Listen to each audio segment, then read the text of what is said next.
A Alemanha tem duas notícias bem significativas, que é a ascensão de Boris Pistorius como o novo ministro da Defesa ali do país, vamos discutir o que isso significa para a geopolítica da Alemanha, e também a prisão, talvez da militante mais conhecida do mundo, a militante sueca pela causa climática, que é a Greta Thunberg. Por que ela foi presa? A China apresenta dados complicados acerca da sua economia, um crescimento de, entre aspas, só 3% e uma redução também da sua população, pela primeira vez desde a década de 60. E também dados econômicos bem ínfimos, claro, pessoal, tratando, né, da China. Rússia e Belarus começam exercícios militares conjuntos, principalmente, segundo eles, de defesa, mas que colocam uma pulga atrás da orelha de uma possível nova incursão que venha do norte ali da Ucrânia a partir de Belarus, ou seja, Belarus se apropriando do conflito, e o Lula vai realizar a sua primeira missão internacional. Vai fazer a reunião da CELAC, que o Brasil voltou depois de 2 anos fora do governo Bolsonaro, ali na Argentina. Dentre as reuniões consideradas, Alberto Fernandes, da Argentina, Lacalipó, Uruguai, e talvez a reunião com Nicolás Maduro.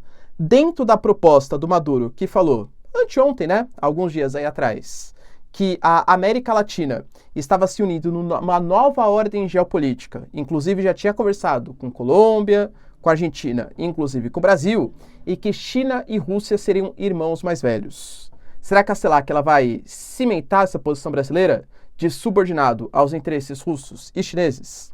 Se vocês querem entender um pouco mais sobre esses assuntos, e muito mais também sobre geografia, geopolítica, atualidades, política, polêmicas, enfim, tudo para você se manter sempre bem atualizado, já se inscreve no canal, deixa seu like, compartilha esse vídeo, que eu, professor Ricardo, conto muito com a sua ajuda. Belezinha? Pessoal, para quem não me segue ainda no Instagram, hein, @prof_Ricardo Marcílio, me segue lá que é super importante. E claro, pessoal, se você quiser contribuir financeiramente aqui para o canal, seja membro, que isso ajuda bastante eu continuar produzindo conteúdos diários, ou algum tipo de contribuição, né, via chave Pix, pessoal, sensacional também, tá? Like e engajamento também muito bom. E claro, tem meu curso completinho aqui, pessoal, tá no preço de pré-lançamento, link na descrição também, acho que vocês não vão se arrepender, tá? Um ano aí de conteúdo por menos de uns 60, 70 centavos por dia, eu não perderia, tá bom? Então vamos lá pro vídeo, pessoal, seguinte, o que tá rolando, né? A gente teve notícias importantes relacionadas à Alemanha, 2 para ser mais preciso. No vídeo de ontem eu gravei para vocês que a antiga ministra da Defesa, ela tinha pedido a renúncia depois de uma série de gafes que ela cometeu enquanto ministra da Defesa. Primeiro, ela liderava, né, a questão do Exército, das Forças Armadas, mas ela não tinha experiência militar, isso era um fato, tá? E ao mesmo tempo, ela deu algumas declarações um pouco problemáticas. Por exemplo, fez uma visita a áreas, por exemplo, militares em Mali, de salto alto, que pegou mal. Ela também, por exemplo, fez algumas visitas turísticas, como se áreas militares fossem ponto de turismo, levando seu filho para conhecer. Ela fez todo mundo esperando, né? Que a Alemanha, meu Deus, agora sim, armamentos e tal. Ela fez o anúncio que ia enviar capacetes para a Ucrânia, com uma coletiva para fazer isso, enquanto esperava-se que a Alemanha, que é a grande liderança da União Europeia, desse mais do que capacetes, e talvez o estopim foi ela mandando uma mensagem de apoio à Ucrânia com sons de fogos ao fundo, ou seja, demonstrando, olha, tô apoiando vocês, mas tô aqui comemorando a passagem do Ano Novo, né, no Réveillon. Então, a pressão aumentou bastante, tal, enfim, ela anunciou a sua renúncia. Além do que, os equipamentos alemães, eles estão bastante sucateados, mesmo em relação a outros membros da União Europeia, e segundo denúncias da própria Alemanha. Agora a gente tem a ascensão do Boris Pistorius como novo ministro da Defesa, tá? Basicamente, o que ele está prometendo, ele é conhecido como um cara mais linha dura, ele já participou da Força Militar, tentar primeiro reformar um pouco o sistema de defesa da Alemanha. Eu sempre falo para vocês, pessoal, não acho que vai chegar a esse ponto, tá? Mas se a gente observar o próprio mapa da Europa, é Rússia, é Ucrânia, Polônia e Alemanha. A Alemanha é o primeiro país ali que faz fronteira, entre aspas, com a Europa Oriental. E a Alemanha, ela carece, ela tem uma dependência muito importante da OTAN, que é liderada pelos Estados Unidos. Então, o novo ministro da Defesa já vai ter uma primeira dificuldade, que é a questão polêmica de fornecer os Leopards, ou seja, com tecnologia alemã e tal, para o conflito na Ucrânia ou não. O Olaf Scholz, ele se recusava a fazer isso, a antiga ministra da Defesa também, mas tem uma reunião marcada para um futuro próximo de uma base americana instalada em território da Alemanha, onde todas as nações ali que pretendem apoiar de alguma maneira a Ucrânia, nações europeias, vão se encontrar para fazer o envio de equipamentos. Ou seja, essa troca de ministro da Defesa e a pressão que o Olaf Scholz vem sofrendo pode ser a mudança de uma Alemanha mais passiva para uma Alemanha mais ativa, tanto em gastos militares como em apoio à Ucrânia.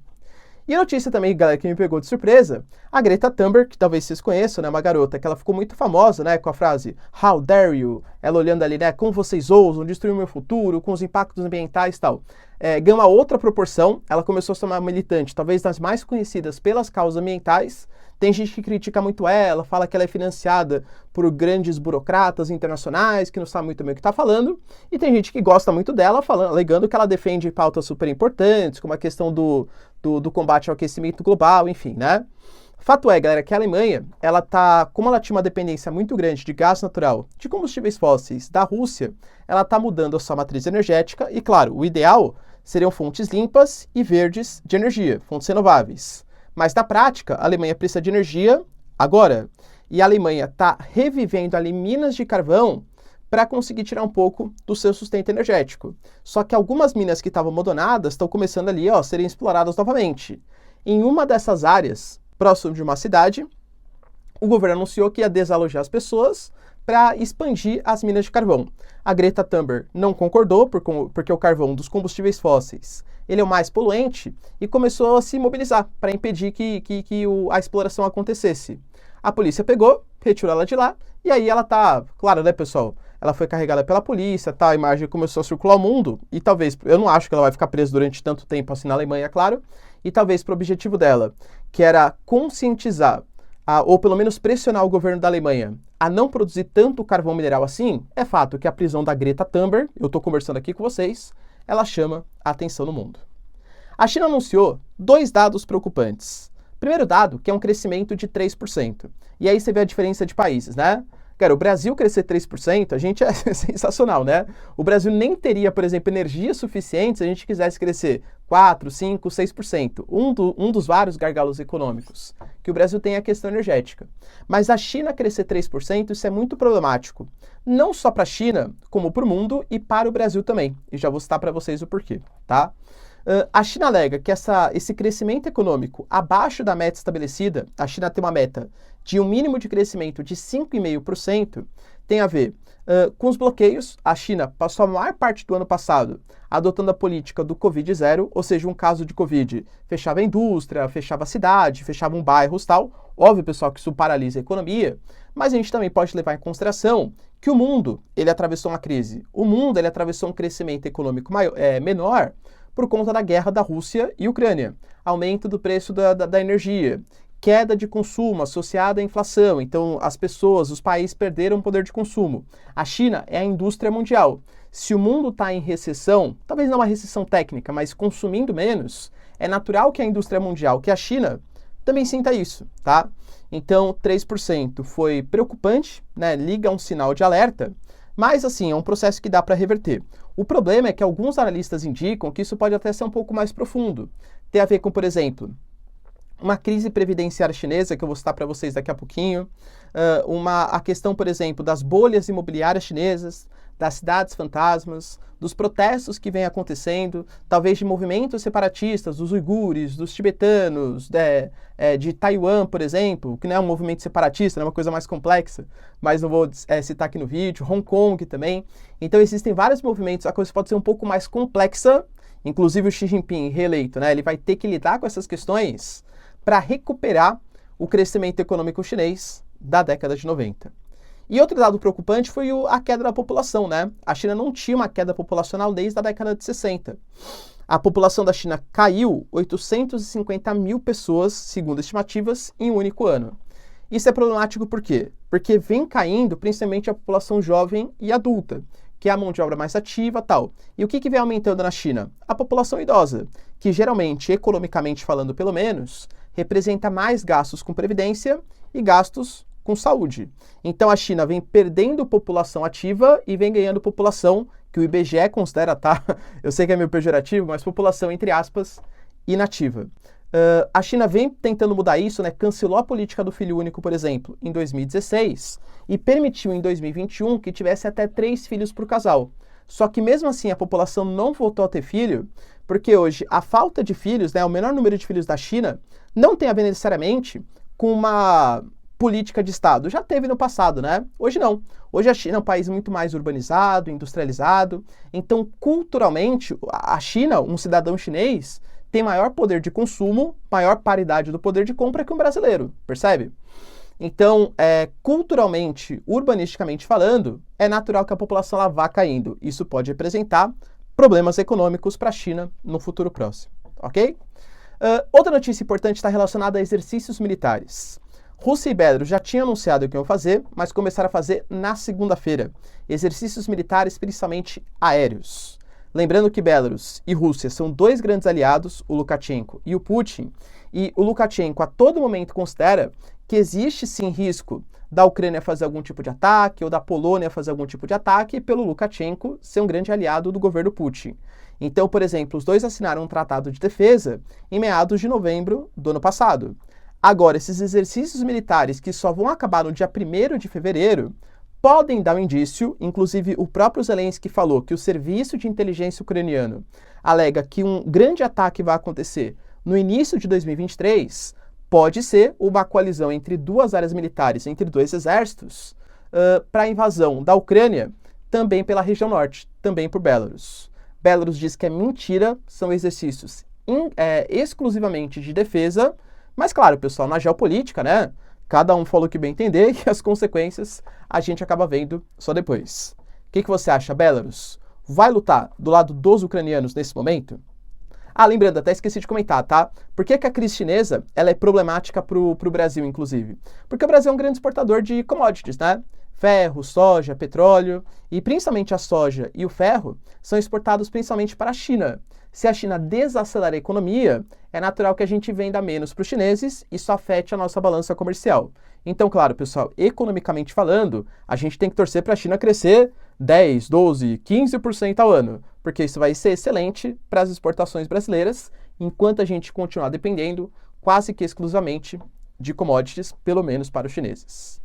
E para finalizar, o Lula anunciou que ele vai fazer a sua primeira reunião internacional, a sua primeira visita internacional, a CELAC, que é a Comunidade dos Países da América Latina e do Caribe, né? Essa reunião ela vai acontecer na Argentina, lembrando que o Brasil ele tinha se ausentado desse grupo durante 2 anos, por discordâncias políticas e geopolíticas do Bolsonaro com as lideranças da América Latina, que eram lideranças muito mais à esquerda, né? Tá? E ainda é, claro, e ainda são. E se reuniu com Mauro Vieira e com Celso Amorim, que são os dois grandes líderes, da nossa política externa, pelo menos durante o governo Lula, para conseguir estabelecer algum tipo de agenda, conversações. 2 reuniões já estão garantidas. Alberto Fernandes, com algumas pautas, inclusive já estabelecidas, e o Lacalle Pou. Lembrando, pessoal, que o Lacalle Pou, presidente do Uruguai, não é um cara de esquerda. Ele é conhecido por ser um empresário mais liberal, mas mesmo assim vai estabelecer ali políticas de conversação. E também existe a suspeita que possa ter reuniões com Maduro, o que é preocupante, pensando, pessoal, que o Maduro deu declarações há dias atrás, considerando que tinha conversado com o Gustavo Petro da Colômbia, com Alberto Fernandes da Argentina e com Lula do Brasil, sobre uma nova ordem geopolítica internacional com novos polos de poder. E com esses países, inclusive o Brasil, considerando China e Rússia como seus irmãos mais velhos. Poxa, essa reunião da CELAC, com grande parte das lideranças que foram citadas pelo Nicolás Maduro, pode dar um indício, talvez, de uma tentativa de união para subordinação aos interesses chineses e russos. Eu gravei um vídeo, tem acho que 2 dias atrás, exclusivamente sobre esse tema, pessoal. Vejam lá, tá? Que eu falo com mais detalhes. Eu acredito que o Brasil vai ter esse comportamento de subordinação à China e Rússia? Não. Não acho. É certeza? Não estou na cabeça dos líderes lá, não tem como ter certeza. Mas se a gente for pegar o histórico do governo Lula no seu primeiro mandato e pelas características das relações exteriores do Brasil, o Brasil, ele, claro, depende do governo, né? Se alinha mais ali com os Estados Unidos, com Israel, ou depende do governo com a América Latina, tal, enfim, ou com China, né? Mas o Brasil tem por caráter sempre manter relações com todos os lados, tá? Tanto que, por exemplo, vai rolar essa reunião. Claro que tem mudanças, né? Por exemplo, até esqueci de comentar, o Brasil, ele saiu, por exemplo, do acordo dos países conservadores que tinha sido liderado pelo Bolsonaro e pelo Trump, que pegava dentre outras questões, o não ao, não posso falar no YouTube, né? Bobo, quando mata a criança, né? Enfim, tá, beleza? Isso, o Brasil ele se ausentou, alegando questão de políticas públicas e tal, mas geopoliticamente falando, por exemplo, seria natural, se a gente fosse subordinado à China e Rússia, não fechar acordo com a União Europeia. E há, segundo a Marina Silva, que está em Davos junto com o Haddad, uma tentativa de fazer, por exemplo, um acordo Mercosul-União Europeia, de fazer o acordo andar para frente, né?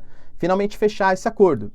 Lembrando que a União Europeia não fechava porque alegava que o Brasil desrespeitava povos minoritários e matava o meio ambiente, e agora, teoricamente, né, a Marina Silva, em tese, pelos países europeus, vai mudar essa política.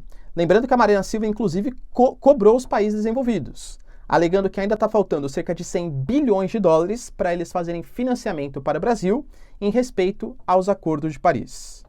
E aí, pessoal, você acredita que o Brasil, até pela presença na CELAC, vai ficar subordinado à China e Rússia, vai se alinhar mais Estados Unidos e União Europeia, ou vai tentar fazer um meio campo? Deixa nos comentários, quero saber sua opinião. No mais, se vocês curtiram o vídeo, tamo junto, beijos, abraços e tchau, tchau.